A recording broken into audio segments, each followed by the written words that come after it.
जैसे ही गोविंद दास जी पद गाते थे, गुसाई जी श्रृंगार करते थे ठाकुर जी का, गोविंद दास जी पीछे खड़े खड़े पद गाते थे। तो जैसे ही गुसाई जी श्रृंगार करते करते थोड़ा श्रृंगार लेने के लिए नेक दूर जाते, ठाकुर जी ऐसे खड़े खड़े नीचे से एक मोती उठाते, मोती उठा के ये मारते टक के गोविंद दास के सिर पे। और जैसे ही गोविंद दास के सिर पे लगती, गोविंद दास कहते माने ना दारी की तो बताऊं, रुक जा। जैसे ही वो मोती लेकर के वापस गोविंद दास मारते, तब तक गुसाई जी वापस आ जाते। और गुसाई जी के आते ही वो मोती ठाकुर जी की जगह गुसाई जी में जाके लग जाता। गुसाई जी कहते हे गोविंदा, तू ठाकुर जी को मोती मार रहा है। गोविंद दास बोले मेरो माथो देखियो, ये गुम्माटो फूल को ये आपके लाला ने मारो मोए। आपको लाला ऊधम मचावे वो ना दिखाई दे आपको, और मैं नेक कछु कह दूं सो मुंह पे चिल्ला रहे हो, मुंह पे बरस रहे हो, या समझा लो बहुत ऊधम मचावे ये। ऐसी लीला करते। गुसाई जी के नेत्रों में आंसू आ जाते, बोले गोविंदा तू कितनो भाग्यशाली, तेरे संग ठाकुर जी लीला करें। गोविंद दास के साथ ऐसी ऐसी लीला करते महाराज। तो दोपहर के समय जैसे मंदिर बंद होते, ठाकुर जी महाराज फेंटा कस के आ जाते, ए गोविंदा चल खेलवे चल रहे हैं। ठाकुर जी गोविंद दास के संग खेलने जाते। एक दिन ठाकुर जी बोले गोविंदा तू घोड़ा बन जा, मैं तेरे ऊपर बैठ के डोलूंगो। गोविंद दास जी घोड़ा बन गए। घोड़ा बन के ठाकुर जी ऊपर बैठ गए, और गोविंद दास की दो पौनी बना दी ऐसी, और दो पौनी इनको ही ऐसे पकड़ पकड़ के ठाकुर जी चला रहे हैं। और ठाकुर जी तो खेले भैया, कछु भी कर सकें। गोविंद दास के ऊपर बैठ गए और उसको चलाने लगे। अब चलते चलते गोविंद दास रुक गए, तो ठाकुर जी बोले ए गोविंदा चल, ए मेरे घोड़ा चल। गोविंद दास जी बोले जय जय जय जय, नेक उतर जाओ। ठाकुर जी बोले काय को? गोविंद दास जी बोले लघु शंका लगी है, नेक मुझे जानो है, नेक उतर जाओ। ठाकुर जी बोले ऐसी बात कर रहे हो गोविंदा हैं? कोई घुड़सवार घोड़ा पे बैठ के घूमे और घोड़ा को लघु शंका आवे तो वो का यूं के ओ भैया नेक उतर जा, मैं लघु शंका करके आऊं, फिर बैठियो मेरे ऊपर। गोविंदास जी बोले तो कहा आज्ञा? बोले आज्ञा वो ये जो कह रहा हूं, जैसे घोड़ा बिना आज्ञा लिए अपने व्यक्ति को ऊपर बैठा के सब काम कर ले, वैसे तू कर ले। तो गोविंद दास जी ऐसे घोड़ा बन करके चल रहे हैं, ठाकुर जी ऊपर बैठे हैं और सब कर आए काम। अब इतने में ही कोई व्यक्ति वहां से जा रहा था। अब उस व्यक्ति को ठाकुर जी नहीं दिख रहे हैं, उसको गोविंद दास चलते चलते दिख रहे हैं। उसने जब देखा, अरे राम राम राम राम जी, गोविंद दास जी क्या? महाराज किसी व्यक्ति ने गोविंद दास जी को ऐसे देख लिया, ओहो जी तो ऐसे ही डोल रहा है और चलते फिरते कर रहा है। गुसाई जी से जाकर के शिकायत कर दी, और गुसाई जी से कही, बोले गुसाई जी आपने गोविंद दास को बहुत सिर पर चढ़ा लिया आज। अरे भाई खड़े होके लघु शंका करना भी मना है शास्त्रों में, वो तो ऐसे बैठ करके चलते चलते कर रहा था, और वस्त्रों में ही कर रहा था, इतना अपवित्र, और आप उसको मंदिर की सेवा देते हो। गुसाई जी को सुन करके अच्छा नहीं लगा।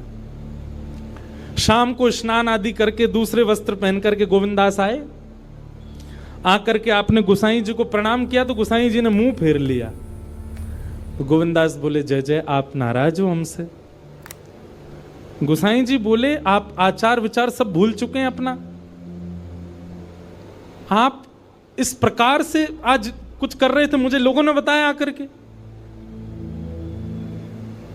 गोविंदास जी बोले आपकी बात है जाए तो मैं बोलूं? बोला हाँ बोलो। बोले मोते मत कहो, अपने लाला को समझाओ। जय हट करके बैठे, जय जिद करे, कहा करूं, कहां तक समझाऊं जाकू मैं? आज मुंह को घोड़ा बना लियो, और घोड़ा बना के मेरे दो पौनी बना के ऐसे ऐसे चला रहे मुंह। तब मैंने इनसे कहीं जय जय नेक उतर जाओ, मैंने एक लघु शंका कर आऊं, स्नान कर आऊं, फिर बैठ जाइयो। तो मुझे बोले घोड़ा कभी आज्ञा ले, तू तो मेरा घोड़ा है, ऐसी कर ले। इनकी आज्ञा सो मैंने कियो, मैंने अपनी इच्छा सो नहीं क्यों? नहीं मैं क्यों करूंगा ऐसा? गोविंद दास जी की बात सुनकर के गुसाई विठलनाथ जी इतने भावुक हो गए, इतने भावुक हो गए। उस दिन गुसाई जी ने नियम बना दिया, सबको बोल दिया, बोले सुनो आज के बाद गोविंद दास कुछ भी करे इसकी शिकायत हमसे मत करना। क्यों? गोविंद दास अपनी इच्छा से कुछ नहीं करता, जय जय कराते हैं उससे, ठाकुर जी कराते हैं उससे। एक बार ठाकुर जी गोविंद दास से बोले ए गोविंदा। बोले हाँ, मेरो दाल बाटी खावे को मन हेरो है। तो दाल बाटी चूरमा। ठाकुर जी बोले ए गोविंदा, ऐसे ही बोलते थे, बोले मोए दाल बाटी खानी है। गोविंदास बोले 56 भोग बनते हैं रसोई में। अपरस में मुंह पे पट्टी बांध करके महाराज रसोईया बनाता है। अपरस में यमुना जी का जल आता है वहां से, वृंदावन से, उसके जल में सुंदर प्रसादी बनती है। इतने सुंदर शुद्ध भोजन को छोड़ के यूं कह रहे दाल बाटी खानी है। ठीक है, मैं आज बोल दूंगा रसोई घर में बनवा देता हूं। बोले ना, रसोई की ना खानी तो। बोले तेरी कदम खंडी में आऊंगा। गोविंदास जी जहां बैठ करके भजन चिंतन करते थे, मंदिर से थोड़ा दूर था, सुंदर वन था गिरिराज जी में। बोले मां आऊंगो और वहीं पे तू कंडा, वही गोबरी कंडा में बना, और कंडा में बना के तैयार कर, मैं आऊंगा वहीं खाऊंगा। गोविंदास जी बोले यहां सब लोग आपको मंदिर में पूजने आते हैं, आप यहाँ पे भगवान हो, ऐसे कहीं खाने पीने आओ। बोले कोई को पता थोड़ी चलेगी, मैं आ जाऊंगा, तू चिंता मत करे, तू सुन तैयारी कर ले, आज मैं तेरे यहां आके प्रसाद पाऊंगा। गोविंदास जी चुपचाप मंदिर से भाग गए, किसी को बताया नहीं। किसी को पता थोड़ी कि ठाकुर जी ऐसे बाहर भी चले जाते हैं, सबको लगे अंदर ही रहते हैं ये। गोविंदास जी दौड़ करके गए, बढ़िया कंडा में बढ़िया उपले उपले लगा करके महाराज बाटी बनाई, दाल चढ़ा दी, सुंदर। ठाकुर जी आएंगे पाने। एक पंथ दो काज, ठाकुर जी को दो लीलाएं एक साथ करनी थी। एक तो गोविंद दास के संग सुख लेना है, और एक झाड़ू लगाने वाला गिरिराज जी की तलहटी में झाड़ू लगाता था, उसको मंदिर में प्रवेश नहीं करने देते थे लोग। तो वो बेचारा बाहर खड़ा खड़ा ही दर्शनार्थियों से पूछता था कि ठाकुर जी दिख कैसे रहे, मुझे ये बता दो। दर्शनार्थी आकर के बताते थे नीली ठाकुर जी ने बाघा पहना है, गले में मोतियों की माला है, मकराकृत कुंडल है, ऐसा टिपारा ठाकुर जी के सिर पर रखा है, और ऐसा ठाकुर जी का श्रृंगार है। तो वो बाहर खड़ा खड़ा नेत्र बंद करके सुन सुन करके ही अपने चित्त में एक झांकी बना लेता था, और मन में सोचता था ऐसे दिख रहे होंगे ठाकुर जी। पर रोज प्रार्थना करता था, नाथ मुझे लगता है इस जन्म में तो आप मुझे कभी नहीं दिखोगे, भगवान इस जन्म में तो मैं आपके योग्य नहीं हूं, पर मेरे पर बस इतनी कृपा कर दो कि अगला जन्म मुझे दीजिएगा, तो कुछ नहीं तो चेंटी बना देना, तो चेंटी बन करके मैं आपके 56 भोग में ही आ जाऊंगा, भीतर आके आपका दर्शन कर लूंगा, लेकिन मुझ पर अनुग्रह कर देना। ठाकुर जी उसके इस भाव से इतने रीझ गए। गोविंद दास को बोला था कि दाल बाटी खाने आएंगे, अब मंदिर बंद करके सब तो चले गए वहां से, सब लोग भोजनालय में भोजन प्रसाद पाने लगे। ठाकुर जी मंदिर से निकले अचक करके बाहर, गिरिराज पर्वत के ऊपर विराजते थे। जैसे ही बाहर निकल करके आए तो गिरिराज पर्वत के नीचे ही वही झाड़ू लगाने वाला वो नेत्रों से आंसू बह रहे थे, ठाकुर जी का चिंतन कर रहा था। आज ठाकुर जी ऐसे दिख रहे हैं, सिर पर चांदी का मुकुट पहना है, ठाकुर जी ने आज गुलाब का इत्र लगाया है, ठाकुर जी के ऐसे ऐसे मकराकृत ठाकुर जी के कटाक्ष, वो सब चिंतन कर रहा था। ठाकुर जी नीचे उतर करके जाने लगे, इतने में ही ठाकुर जी ने लीला करी और जोर जोर से ठाकुर जी चिल्लाने लगे, अरे जल्दी ते आइयो, देखियो मेरे पाम में कांटो लग गयो, अरे जल्दी ते कोई आओ या कांटे को निकारो, मुझको तो बहुत दर्द है रो है, अरे भैया जल्दी आओ जल्दी आओ। अब ये स्वर जैसे ही सुना उस झाड़ू लगाने वाले ने, उसके नेत्र खुल गए। उसने देखा, बोले कि ये स्वर कहां से आ रहा है। उसने जैसे ही नेत्र उठा करके ऊपर देखा, तियों की माला पहनी है, मकराकृत कुंडल पहना है, चांदी का मुकुट चमक रहा है मस्तिष्क पर, ठाकुर जी के केश घुंघराले लहरा रहे हैं, और ठाकुर जी अपनो एक पाम हाथ में पकड़ करके और एक पैर पर लंगड़ी जैसे खेलते हैं, ऐसे ठाकुर जी कूद रहे हैं यहां से वहां। नीचे से झाड़ू लगाने वाले लगे, अरे ऐसा पुरुष तो मैंने जीवन में कभी नहीं देखा, ये कैसा पुरुष है। नीचे से ठाकुर जी को देखने लगा, अब स्वरूप उसको पता था, तो उसने कही ये जरूर ठाकुर जी होंगे, वहीं से प्रणाम करें। ठाकुर जी बोले प्रणाम कर रहा हूं, दारी के जल्दी ऊपर आ, कांटो लगो मेरे पाम में, या को निकार। बोलने लगा, बोले मैं ऊपर नहीं आ सकता, गुसाई जी मारेंगे, सब लोग डांटेंगे मुझे। अरे नहीं गुसाई जी ऐसा कुछ ना कहें, ये सब तो बाहर के लोगों ने नियम बना दिए, मैं तो सबसे मिलूं, तू आजा जल्दी ऊपर। जैसे ही ऊपर गया, ज्यों-ज्यों ठाकुर जी के समीप जाए, त्यों-त्यों उसके नेत्र सजल होते जाएं। ठाकुर जी के बिल्कुल समीप पहुंच गया, भगवान बोले देख काई को रो भैया, जल्दी कर, मेरे पाम में कांटो लगो या को निकार। जिन चरण कमलों के स्पर्श के लिए सदा लक्ष्मी लालायित रहती है, ठाकुर जी ने उसकी गोद में अनायास अपने चरण रख दिए। बोले जल्दी कांटो निकार, कांटो लग गो मेरे पाम में। अब वो ठाकुर जी के सुंदर तलवों को अपने हाथ से ऐसे देख रहा है, ढूंढ रहा है कहाँ कांटा लगा है, कहीं उसको कांटा मिल गया। अब इतने कोमल चरण ठाकुर जी को, उसके नेत्रों से आंसू भी गिरते जा रहे हैं, भाव विह्वल होता जा रहा है। मेरे सौभाग्य की सराहना, ठाकुर जी के इतने समीप। कांटा निकालने के लिए बार बार अपने अंगूठे से खींचे, लेकिन कांटा नहीं निकले। ठाकुर जी बोले अरे जे हाथ से ना निकलेगो। उसने पूछा कैसे निकलेगा? बोले अरे मेरो पाम पकड़ के अपने मुंह के पास ले जा और दांतन से निकाल, तब निकलेगो ये।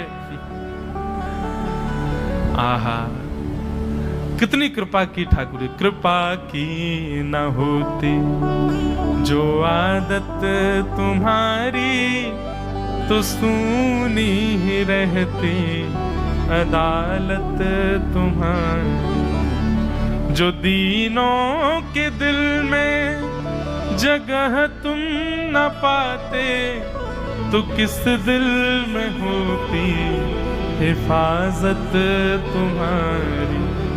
कृपा की न होती जो आदत तुम्हारी, तो सूनी ही रहती अदालत तुम्हारी।